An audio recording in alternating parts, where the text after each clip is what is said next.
we're going to talk to a few people. I'm sure we have a few things to say. I do want to let you guys know, filming again, totally cool. Please do not Periscope. Please do not post spoilers.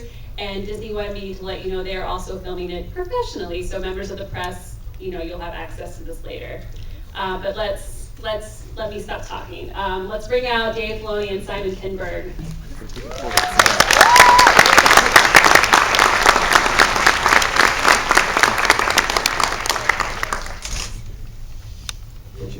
Yeah, put him on the hot seat. That's good.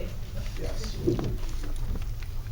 We have some really fun episodes which have a lot of comedy as well. There are some episodes with only droids in them. About Chopper, let's not even look at these. Let's just jump right to it. You've changed your mind. Right, whatever you planned on Nope, saying we're just is gonna go. now moot. Okay, Let's fair talk- enough. Start with the ending. That's a good place to start. Start with right? the ending. That's What was that terrible. about? What's that about, guys? I wouldn't tell you what it was about, but on Blu-ray and DVD, you'll be able to buy this. And you'll be able to download it. First, before we start, I do want to say one thing. I want to thank Troy Underwood, who's been with us through the whole thing. You can imagine Troy having to deal with our dark side here, and he's with us all the way, and Eric Coleman as well, who's with me on Avatar the Airbender as well, all the way back to my Nickelodeon days, and Eric has been a big supporter of everything we're doing. And I want to thank all my Lucasfilm compatriots. I'm not the only one to blame for what you saw. I'm going to call out the story group led by Carrie Hart, who is a huge inspiration to all of us. Henry Dory, Steve Melchin, the whole writing group, who does a tremendous job as well for us, and Carrie Beck, one of our co-creators, Simon and I, for this whole mess that you've witnessed. We all went in knowing that it was going to be dark. And just so you know, this is fair for me to say before we get going here, that when this story got pitched out in the writer's room, we were all excited, and you can vouch for this. I was sitting there and I said, look, I have to say this. I know it's really exciting to pitch this really dark stuff, and it sounds great here in the writer's room, and it's awesome, and it's powerful, and yet a year from now, you're going to be in theater with a bunch of kids and family and a good Star Wars feeling, and it's a totally different thing, because the dark side is intense, is the cautionary tale here. And I, got vetoed, so I've made it dark and scary for you. But it's Darth Vader. You're not going to get like sunflowers and Jawas when Darth Vader shows up. So be careful what you wish for. Now you may proceed with your Inquisition, but I had to get all that out of the way. Kevin Kiner, my composer, did a wonderful job as well, I think. Kevin Kiner is fantastic. There's so many people, but anyway. Okay, I want to know first who was cheering Darth Vader when he came on the screen, because we got to look out for you guys later. Dangerous people. So let's talk. I know, some of the best things in Star Wars are mysteries left for fans to interpret, but answers are kind of nice too. So without, you can choose your own adventure here, but talk a little about the ending and Ahsoka's fate. Gosh, Dave, you should answer all the questions. I roped you in. There's no going back for you now. We talked about this quite a bit, though. We talked about it. I'll rewind all the way, and maybe this will be a way to avoid the answer. Rewind all the way to when we talked about actually whether or not to bring in Clone Wars characters to season 2, and what that would mean to the show. And one of the sort of responsibilities we felt was if we were bringing in these huge characters, we'd have to give them really dramatic arcs. They would have to have as dramatic stories as our main characters, and certainly this, at least ending for now, was something that we talked about throughout the process of working on the season, and knew we were going to end this way this season. Yeah, with Vader, again, you can't bring Vader in to challenge Ezra and Kanan. He's just not going to be that interested in him. You had to have a character that he was personally invested in. And once we had a personal story that would be the foundation of it, it made a lot more sense to tell the story. Plus, Ahsoka could interact with Ezra and Kanan, and you kind of get a more complete tale. Because this season, we wanted to challenge Ezra with the dark side and what that window is now that he's accessed some sort of power. Danger comes with that. He has to be responsible with that power. Will you use it for yourself? or you use it selflessly? That's always the big question. So along the way, we get to kind of deal with some old characters and see how they are dealing with these same issues along the way. And I told Simon early on, I said, I don't think for the last like 2 minutes or so of this episode there's any dialogue. Well, that's actually, I mean, I think when I wrote the original draft of this, I wrote it with scenes, with dialogue, and then you took it and you sent us, all the people in the group, a piece of music that isn't a piece of music, obviously, but it was a classical piece of music. It was, right? More depressing. Yeah, it was. and it was your idea to make it all nonverbal and musical, which was 100% the right way to go. Also remember, I don't know exactly if this was the moment of inspiration for this, or it was just the first time I saw an image of it. We were all sitting around a table and you drew, Dave will draw images as we're working on story. And it's not that he's not paying attention, it's just that he likes to draw.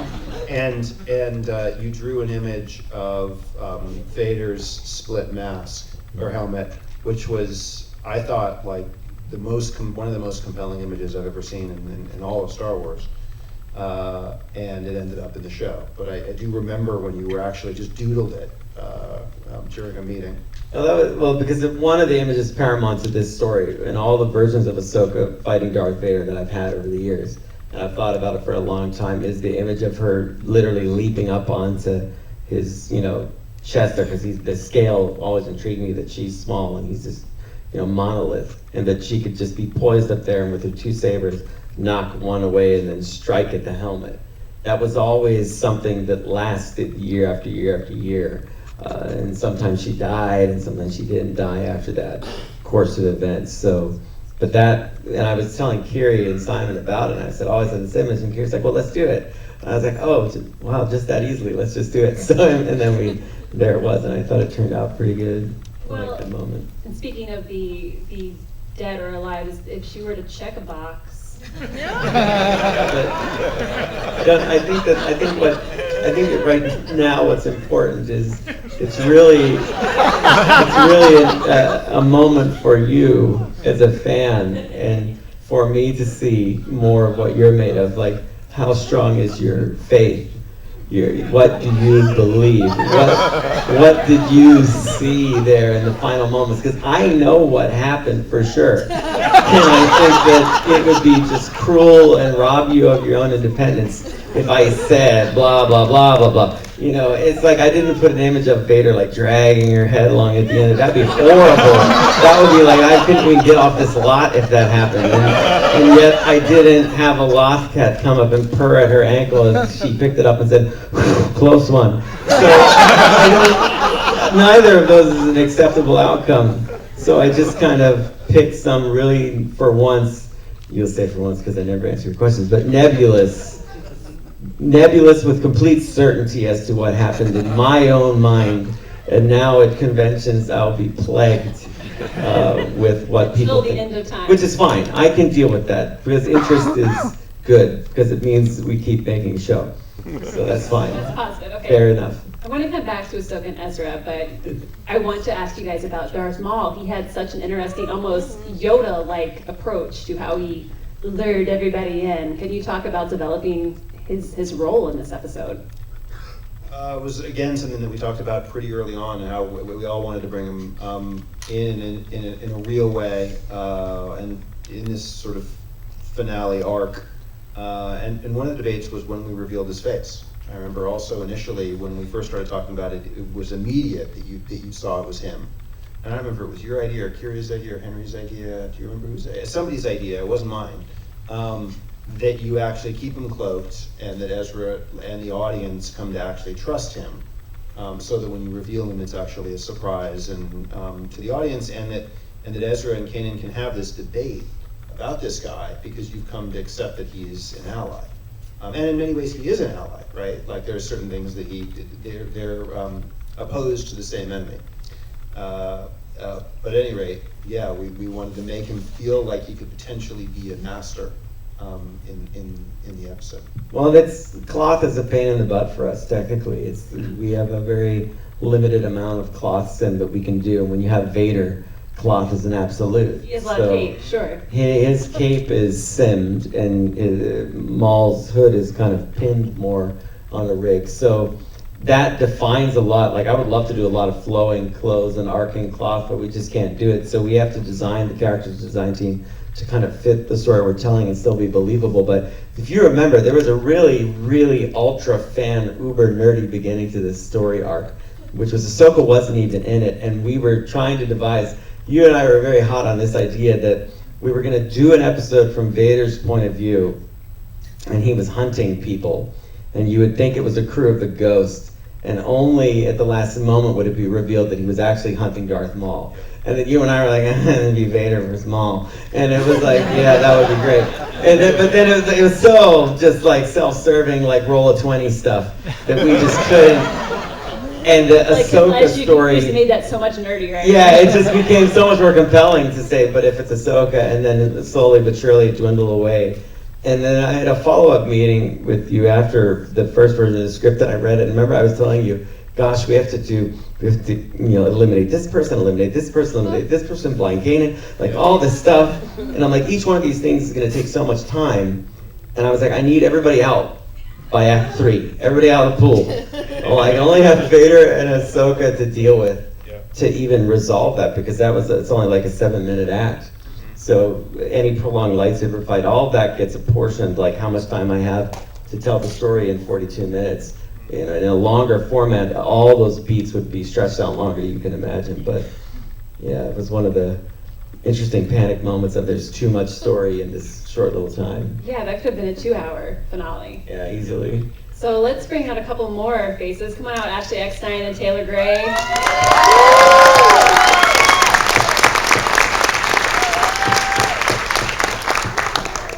So that was the first time you both saw the episode, right? Yep. Wow.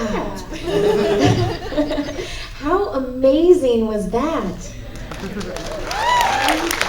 What happened? You got him right here, so, I'll tell him next session. I'll explain it in detail to Taylor. But That is not true. not true. I won't do it. Ashley, it's kind of a big episode for Ahsoka. How big? Talk about what did you know going in and what surprised you about that episode? Well, obviously I knew the lines I recorded, and that was pretty much it. I've been giving Dave an incredibly hard time because we've known each other for 10 years now, and why do you say ugh? A long time. But he's always told me everything. Always the storylines ahead of time, and nobody believed me out there, but I didn't know. And wow, I don't even have much to say. I'm still processing it. It was so beautiful and so amazing, and I do have a million questions, which now that I've seen it, you have to be forced to answer. Kind of. But see, you couldn't know what happened because Ahsoka didn't know what was going to happen to her. So if you knew what was going to happen, it would make your performance false. So I couldn't tell you ahead of time that which would happen to you. It doesn't make any sense. But now we can all know. I could tell her, but we won't tell you. Unless, of course, she is truly dead, which is there's nothing more to tell. Because she wouldn't know that she's dead. So she's dead. I don't even know what to do with you right now, Dave Filoni. I've been up since 4. I'm on. All right, well, let's switch it down to Taylor. Ezra has had quite the arc this season, becoming more and more powerful, getting tempted by the dark side. Talk about him partnering up with Maul and what you think his future holds. Well, I just asked Dave a question when we got back there. At the very end, he's holding a holocron, and he looks up, and I think his eyes went red. No? Yeah, but then I was asking, is it just a great animator who was like, oh, he has something red in his hand, so let's reflect red off his eyes, or are we saying something with that? And I can't get a straight answer. I'm shocked. What's great is you should have seen, he had to stand between Freddie and Sam to record his lines. And Freddie knows a lot about Star Wars, and Sam knows everything about Star Wars. And I know a ton about Star Wars. Right, yeah, and it's like playing out before my very eyes as Whitwer's just coercing Taylor over to his side. You know Whitwer. And if he was here, that'd be crazy. But I thought Sam's performance was great. He is really something else as Maul. And you guys played off each other really, really well. So it's just interesting to see you guys all just being who you are. You couldn't be anything else. It's interesting, fascinating. No, I was like, Taylor, your performance really convinced me. I'm like, oh, maybe, you know what? Maybe Maul's okay. I should know better. But maybe. And I want to talk a little about Maul, and any of you can speak to this. I feel, he's bitter towards the Sith in a way that I don't think necessarily Ahsoka's bitter towards the Jedi, but they both walked away from their previous lives. Yes. What sort of parallels do you see between them? Well, he's red and she's orange, and that's very parallel. I don't know. I mean, it was an interesting thing. It was almost like a side thing that you kind of realize along the way that during Clone Wars we'd gotten away from just being absolute about you're either a Jedi or you're a Sith. And there were people that were disenfranchised, adventurous among them, that kind of lost their path and lost their way. And those two characters, Ahsoka and Maul, had come together in a more final story that we didn't get to finish on Clone Wars. So you can see hints of that in their dialogue, where the two of them talk as if they'd met before, because indeed they had. And it was a very important moment in the timeline of Clone Wars that those two characters crossed. But yeah, it's all about the way Maul would digest what happened to him and throw it into the realm of I need to seek revenge. And Ahsoka would take it and not make it about that. Like, she doesn't want to believe, I'll give you something here. She doesn't want to believe that Anakin would be capable of becoming Darth Vader. And when we were talking about the possibility, George and I talked at length about Order 66 and Ahsoka and what happened.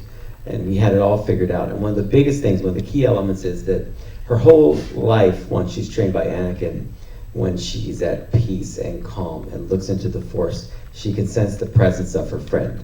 And this is something that occurs when tragedy strikes someone. You'll read an article about someone that tells something bad happened to their parent or their sibling, and they call and something's happened. So you have this connection between people. She's always looked at the Force and been able to be comforted that he is there. When Order 66 happens, she reaches out to the Force and he's gone. There is no Anakin Skywalker. So just like there is non-existence of so many Jedi, she assumes he's dead. So when she encounters Darth Vader at the beginning of Rebels Season 2, she looks into this dark void, and at the center of it, she gets hit by something that's so familiar, it's overpowering, that it just shocks her back, and she goes unconscious. Her unconscious mind is completely aware that Darth Vader is Anakin Skywalker, but her conscious mind can't handle it. She just cannot accept that truth. So she spends the whole season basically coming to grips with that fact, which we see in the Jedi Temple, that this is the truth. Once she understands the truth that Darth Vader is Anakin Skywalker, she is faced with the same problem Luke Skywalker faces, which is Luke says, I cannot kill my own father, and she cannot kill this person that was her dear friend. She cannot do it, but nor will she leave him and abandon him, as she feels like she did before, because she feels guilt. Because if he became this terrible dark person that's done all these horrible things, she feels like she is in part responsible because she could have been there and prevented it. That's not necessarily true, but tell her that. So those are the type of things she's dealing with. And I've drawn a lot of parallels to the writers between what Lancelot feels guilt-wise for the betrayal of Arthur and the kingdom there. You know, anything with Parsifal or Galahad, like these type of knights that do great deeds, but they become scarred. And this is Ahsoka's problem. Also, I've spoken at length about Gandalf. So if you want to really understand Ahsoka in this time period and what's happening to her, you could read Lord of the Rings, but you've probably seen that, but you should read it. But get the book on letters that Tolkien wrote, where he explains in detail more of the things that are really going on under the surface of his characters. And I used a lot of that extensively to inform what's happening to her. So that's some good stuff there. And people might have to go read, which is always a good thing to do. Ahsoka the White's going to show up at the Battle of Rohan. That's what You're thinking more along the lines of the truth now. But you must understand what that would fully mean for her, which would be interesting, but we don't know. I mean, I don't know, but it really depends how many seasons we get. What you really want to talk to is Gary and Eric and Troy and say, you know, I sound like a pledge drive on Public Channel, but keep making this show. Gosh darn, that was some dark stuff, but I'm still there with you. But let's have some fun episodes, and we will. Lots of fun, more Chopper. Yeah. I see you, Troy. Ashley, you've brought Ahsoka so far, and you knew she was going to confront Darth Vader. What was it like, I guess, to record, even recording, going back a couple episodes, recording with Matt again as Anakin? Can you talk a little about the emotions involved? Yeah, well, now is probably when I get a little too emotional and Dave says, Ahsoka's not that emotional. So, but I think, you know, recording with Matt, honestly, I thought those days were done. I mean, I really didn't think I'd ever get to record with Matt again. And so to get that opportunity to record with him was truly a gift. And I didn't believe up until that point, I didn't believe that Ahsoka knew that that was Darth Vader. I still thought that, you know, she was skeptical. All the fans were like, oh, she knows. And I was like, I don't really think she knows. Kind of like what Dave said. You know, it's like believing that a family member could murder someone. You just can't believe that. So after that recording with Matt is, you know, when she finds out. And it was now having to face the reality that, okay, that those happy times are gone. Those are no more. And now I need to confront the fact that Anakin is Darth Vader. And, you know, I've always said that no matter what happens with Ahsoka, I trust Dave, so whether she lives or dies, he's always going to do the right thing for the overall Star Wars story. And so whatever that be, I promise this, and I'm always fine with it. And of course I became so attached to her and I didn't want anything bad to happen to her, but he once told me that if Ahsoka and Vader faced off, it wouldn't be a good thing for Ahsoka. So, and that was several years ago. And so I always had that in the back of my head. It's like, okay, I trust Dave, I want her to live, but oh, it's not going to be good for Ahsoka. So it was just so nervous. And then I would get photos on my phone of Ahsoka with her head chopped off that Dave and Henry would send me from record sessions, like, haha, that was have a Henry. good That was day. Henry. Yeah, I didn't say that. I told you that was too much. I said that was too much. So the writers, once they get involved with images, they just lose all sense of reality. They say, I can't have a picture, and they go Like crazy. blood They should have just done it in words, right? It should have all the words. Yeah, that was crazy. Oh man, that was weird. Ooh, weird. Ooh. Weird. You are quick to throw You know, I think that, and this might be the truth. That's a terrible way to go into this. But, you know, I think Matt Leonard's the only one that knew what happened. Because I thought in my mindset that I found it really compelling that I could tell him what happened and you not know. Because you guys work together so long and we never see him because he's off, you know, and he's barely on the show because he's like 8 lines altogether. So I thought it'd be really kind of funny to tell Matt what happened. Because I would call Matt and be like, hey, I need you to record one more line. Because I would work on this, I'd be like, I need one more line. And he's like, what do you mean? I need you to say, and you will die. And I'm like, he's like, oh, that's good. I'm like, yeah, it's gonna be funny. So let's record that line. Because we know you, and we know you're personal, you'll take it. But it was kind of a bonding thing. We turned it into a bonding thing for us. It became very good and a strengthening, you know. But yeah, he's Vader now, so he's the guy cuckoo. But it was a good thing for us. I don't know if he knew, I don't think he knows whether you survive or not. He hasn't seen it, but he was aware of a little bit more. Because Vader, you know, Vader knows a lot, so it makes more See sense. where I am on the pecking order. No, it's fine. You're fine. You get like a whole thing and the lights. You fought Maul. You fought Vader. You fought. Look at all those people. You fought. So I want to know, am I reprinting the Ahsoka Lives T-shirt? I think what you do. I think what's great about this. What's great again, it's kind of like you could sell 2 shirts. This is what I do. I help her out all the time. But what you do is you sell this shirt for like the optimist, right? And then you sell a new shirt with, and just all you have to do to take that design out a question mark. And that's all you have to do. It's a really inexpensive thing. You could even take like back stock you have of additional shirts that can't sell, and you could just like boom, put a question mark on it. And it's a whole new shirt. It's a brand new shirt. You can sell that one, mark it up. Done and done. We're going to get to audience questions in just a second. Oh, I bet you that's a good idea. Ask him all about his marketing. Did James ideas. go home yet? James, no, he's still here. Where is he? Okay. Okay, well now I know to call on him, so. But I want to ask Taylor, I want to ask you another question first. Uh-oh. I feel like Ezra had to prove himself so much. There were many instances this season of him saying, like, look guys, like I got this, and then Ghost Crew being like, well maybe you do. And then in the end being like, oh, you totally did. Yeah. So was Maul being so willing to like recruit Ezra and take his assistance reassuring for him? Yeah, it was very reassuring for him, and he calls him apprentice. He says all these big words around him, and he seems to trust Ezra, and that's a big thing. And now his master can see, so what that leads to, I mean, I'd rather follow someone who you can kind of point out where you're going.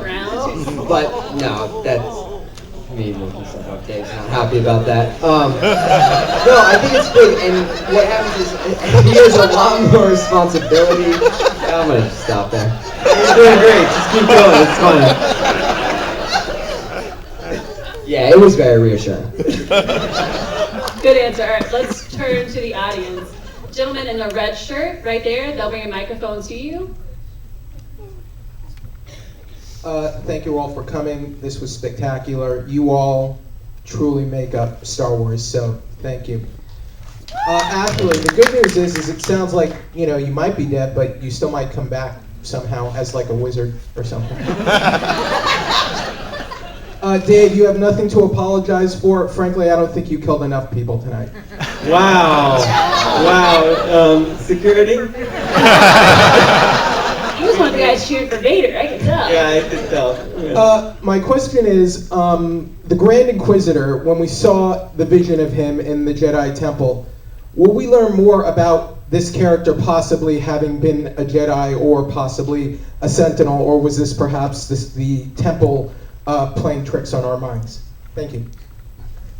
I can answer that question. The answer to that question is the Grand Inquisitor was a Jedi Knight. The Grand Inquisitor, Pablo Hidalgo and I have been debating which one he was, but he is one of the temple guards that arrests Ahsoka when she is accused of treason against the Jedi Knights. And he is also one of, more importantly, the temple guards in Clone Wars that is with Anakin when he fights Barasafi and arrests Barasafi for treason. So he is one of the two guards, I believe, that escorts her into the giant courtroom where Palpatine is overseeing everything. So he hears Barris's complete speech about the corruption and the state of the Senate and the Jedi Order. And that is kind of like a seed that gets planted in his mind about she's right. And when Order 66 comes out, he further realizes how right she is about all of the corruption. So it was like the beginnings of his descent into the dark side. And what he's warning Kanan about in this apparition, which is kind of a consciousness that's within Kanan. Kanan, and we talked a bit about this at the end of season 1, Kanan unconsciously regrets that he doesn't try to save the Inquisitor. He has no reason to do so, because the Inquisitor never shown him that he's going to be kind. But it doesn't mean that as a Jedi, he still shouldn't extend his hand to like do the selfless thing and save life, period. So that's why that vision is talking to him. And through the Force, it's giving him a bit more knowledge about who this person was, warning him that, you know, you are all susceptible to this. Someone was asking me, you know, is Ezra susceptible to the dark side? I said, yeah, of course, everybody is. Like, everybody is. You don't have to be a Jedi or a Sith to be susceptible to the dark side. The dark side can be, you know, one of the politicians in the Senate that seizes things for his own greed and own power. It can be, you know, Hera, she decides to be a TIE fighter pilot and rip things up and do things for her own. When you make it very simple for yourselves in your storytelling, if you're being selfish and self-motivated and doing things to gain power for yourself, evil, Sith, selfless, you know, for others, even sacrificing your own life to be more powerful than you could possibly imagine, Obi-Wan Kenobi, good.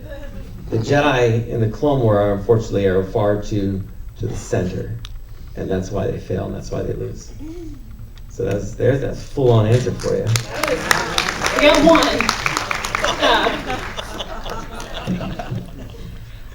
Okay, let's look right here in the front, right there with this. Are you wearing Sabine? Is that where you? Yes.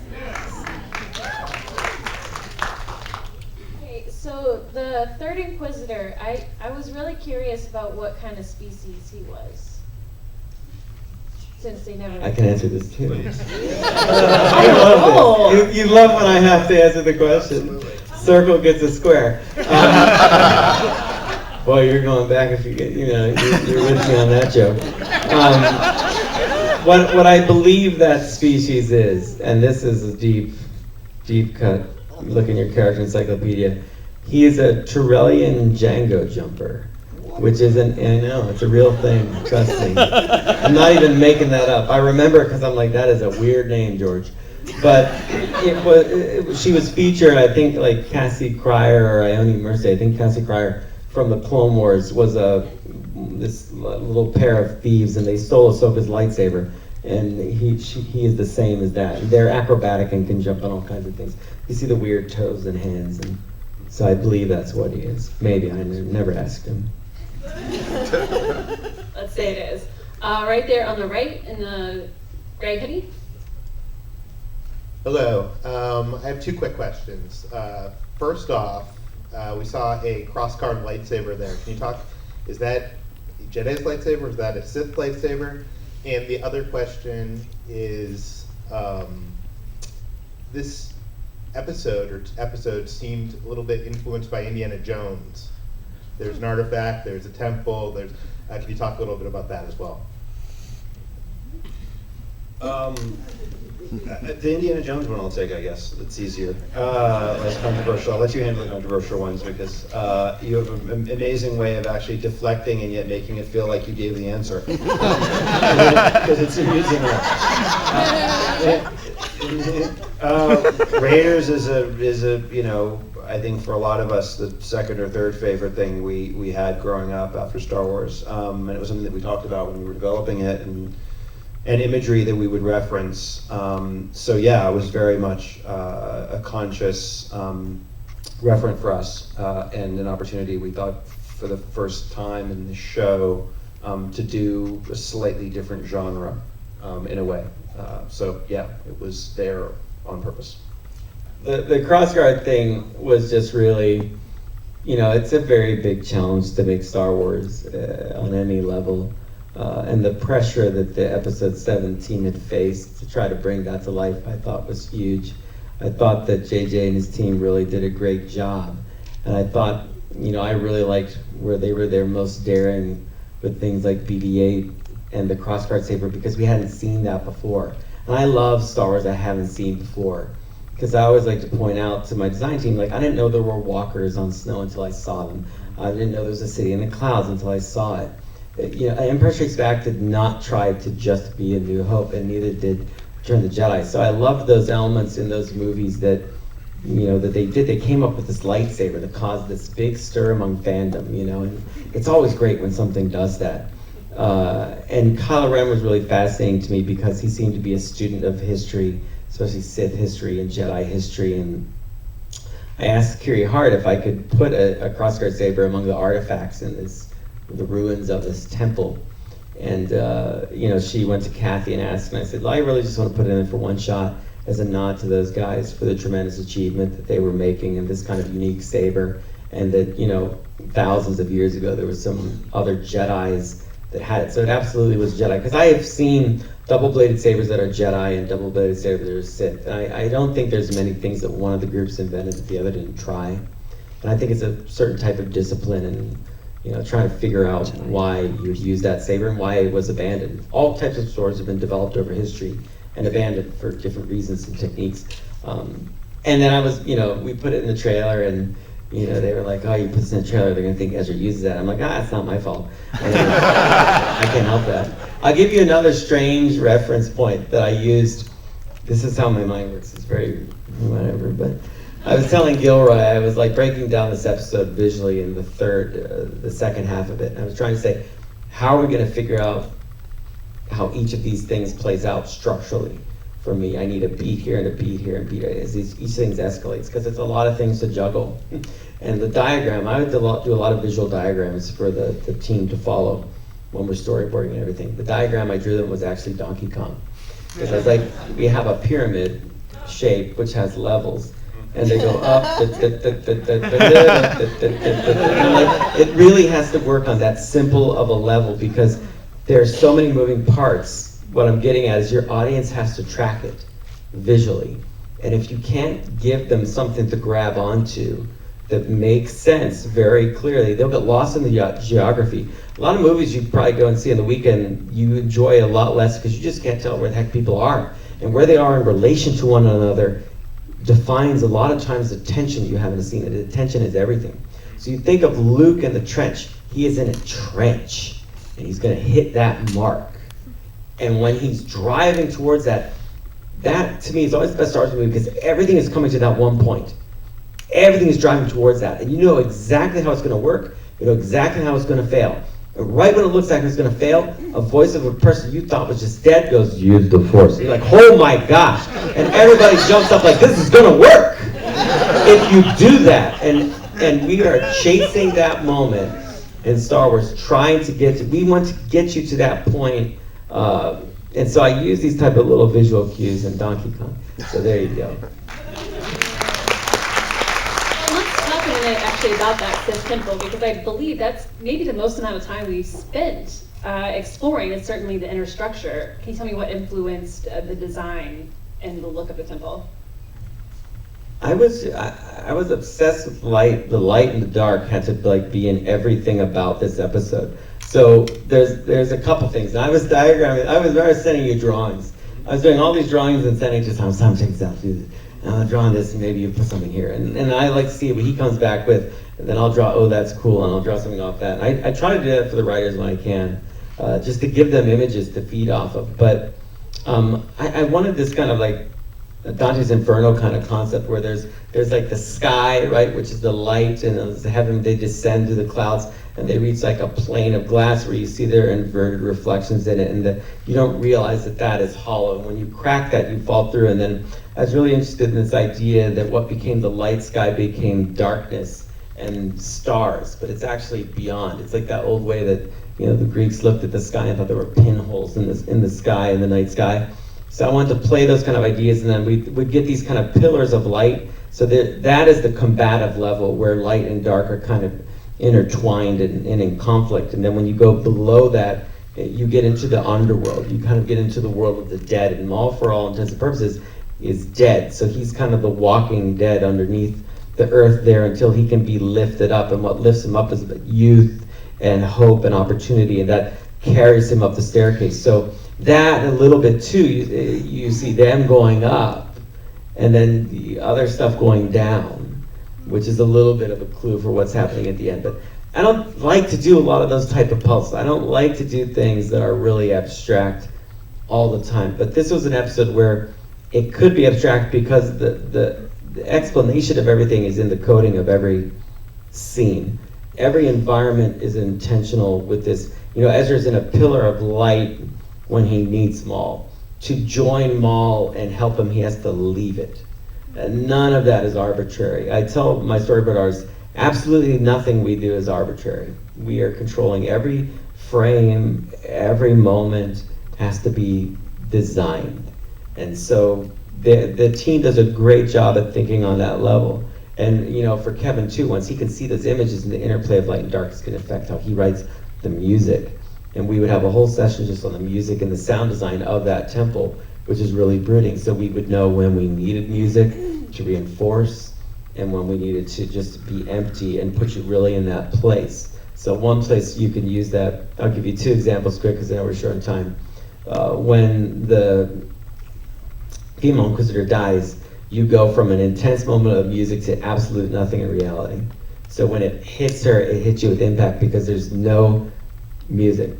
It's just sound, and she falls, and it's like being shocked into reality. So there's a big thud there. when Kevin did this great thing in the music where Ezra is ascending on a pillar and the music is descending against him. So again, we have this interplay of ascension and descension, always playing. It's like those little escalators you see the bulldog on in Tom and Jerry cartoons. He's going up the escalator, someone else going down the escalator. That used to mess me up as a kid, by the way.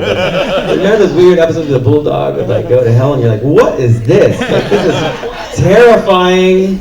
But cartoons can do that. Inspiration for later. Animation can do that. That's probably why I made this whole episode. It's probably not my fault at all. It's in my subconscious from those old cartoons, because those are some intense things. But animation can really do anything. It's just a medium. It's like using a pencil or a Sharpie or oil paints or watercolor. And I think not often enough are we asked in our animation world to do things that are sometimes a bit more epic and serious. We got into it in Airbender, which I liked a lot, but it's hard because, thank you, but there aren't a lot of jobs in animation where you get to do these type of stories and movies, and we have brilliant comedy people, I mean just unbelievably brilliant, but it's, we don't foster a lot of the kind of epic storytelling that I think a lot of people that have come into the industry now would truly like to do. A lot of these kids coming up with animation have been raised on anime and watched all sorts of stories, like Coraline was fantastic animation, has some very dark elements to it, but it's still fantastic. So I'm just always interested in broadening what animation is doing. It's capable of anything, and we're very lucky that Disney XD is there with us, to do some of these experimental things, and we have a wide range of stories in Star Wars Rebels, which I like. I like that it's different. You never know what you're gonna get.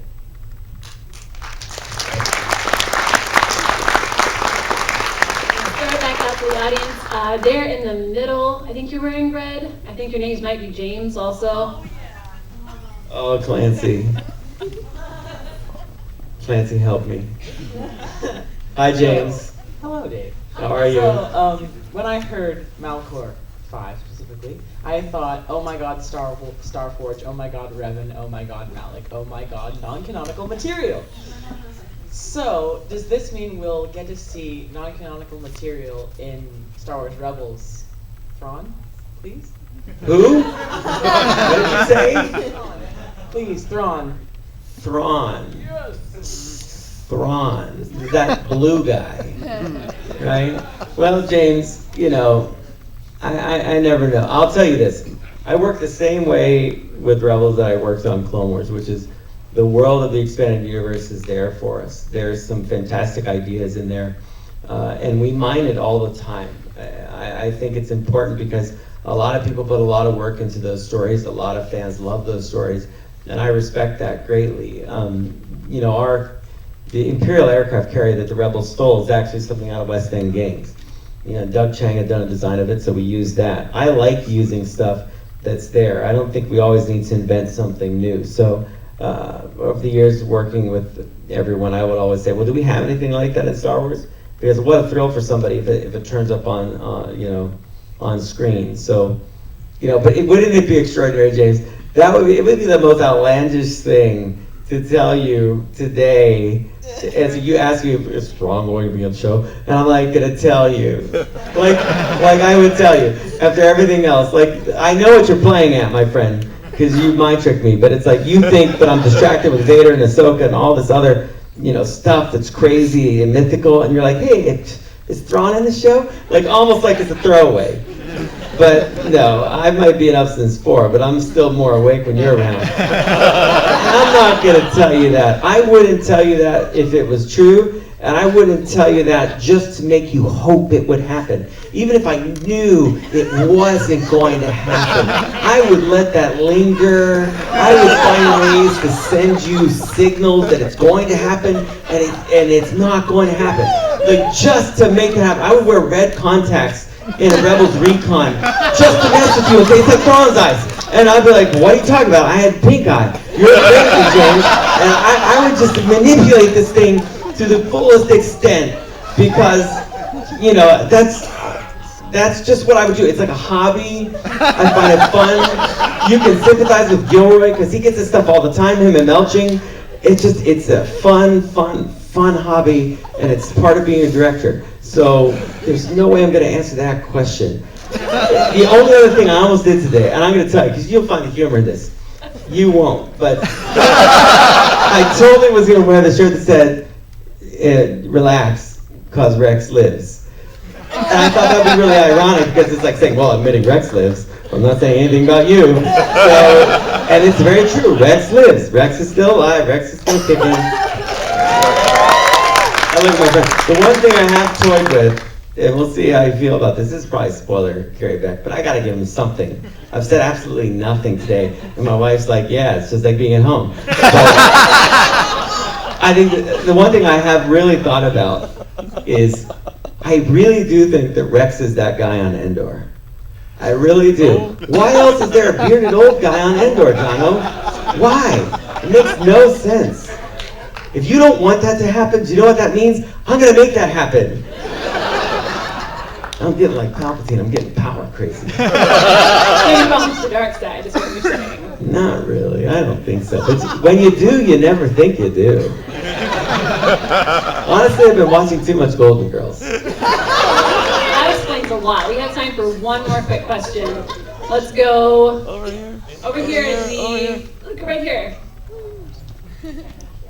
Oh yeah, sorry, Mike. Okay, I can talk. Okay. Well, let's bring a mic so everybody in the back can hear you.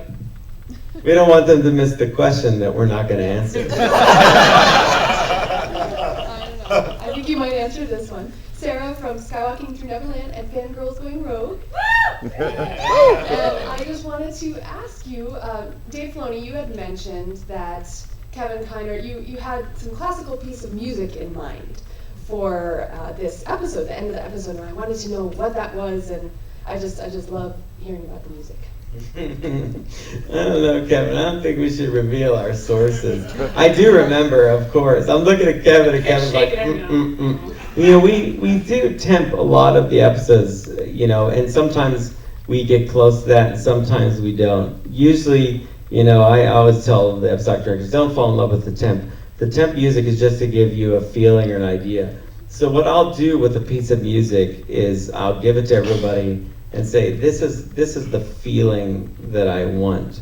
This is, you know, the emotion that I want expressed when we're playing it. But, you know, then Kevin has to go and he has to struggle with finding out, now how do I make that his own? How does he express it and do it in a Star Wars way? And what he's brilliant at is always making me forget about the temp.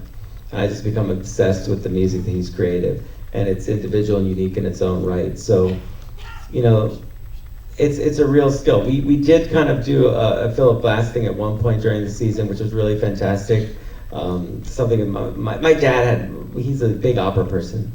And so growing up in my house, he had these huge speakers, would listen to opera all the time. And you know, so what's important if you're working with a composer is you need to have kind of a little index of music that you've listened to. You have to be able to talk their language. So if you're, you know, making films, you can say to people, you hear this music, like I'll cite, you know, Copeland and, you know, Appalachian Spring or Rodair, stuff like that. I say, guys, this is the feeling I want. What this music does for you, you know, or the Pines of Rome, and I'll give it to the storyboard artist. I'm like, say, play this when you're storyboarding this scene. Because I'm just a big believer that when you're kind of influenced by something like that as an artist, when it touches you, that it kind of like flows through you onto the page and then onto the screen, and it's just kind of a little bit of abstraction. It's in the DNA of your own creation, and that way this other artist is kind of compelling you, which is a kind of nice thing. But I am excited because I just found out Kevin's going to get to release his 2 seasons finally of music for Star Wars Rebels. That is long overdue. So congratulations, Kev. Really awesome. All right, so there, I answered that question. We had behind We it. got a couple in. I want to go down the line really quick, and this is not a question for Dave because he knows the answer and he's not going to share. So Taylor, as far as you, not your character, do you think what do you think the status of Ahsoka is? Alive. Ashley? I think Ahsoka lives. I know know the answer, so I'm not going to answer. I think, like Dave says, it's up to your imagination, and then eventually you will learn one way or another. Eventually. Well, we want to thank you all so much. So thank you all for coming. Don't forget to tell your friends to watch this Wednesday at 9 o'clock. It's a 3-part finale, so you got an hour. Plan accordingly. And we really appreciate your support, and thanks everyone. Thank you.